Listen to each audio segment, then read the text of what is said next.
বিশ্বের শিয়া ইসমাইলি মুসলিম জামাতের উদ্যোগে রুট ফর চেঞ্জেস কর্মসূচি নেওয়া হয়েছে। এটি একটি বিশ্বব্যাপী বৃক্ষরোপণ উদ্যোগ, যার লক্ষ্য বিশ্বব্যাপী 10 লাখ গাছ লাগানো।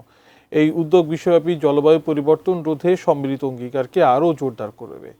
2025 সালে দুবাই সংযুক্ত আরব আমিরাতে অনুষ্ঠিতব্য গ্লোবাল এনকাউন্টার্স ফেস্টিভ্যাল উদযাপন উপলক্ষে এই উদ্যোগটি 20টিরও বেশি দেশে স্বেচ্ছাসেবকদের একত্রিত করবে।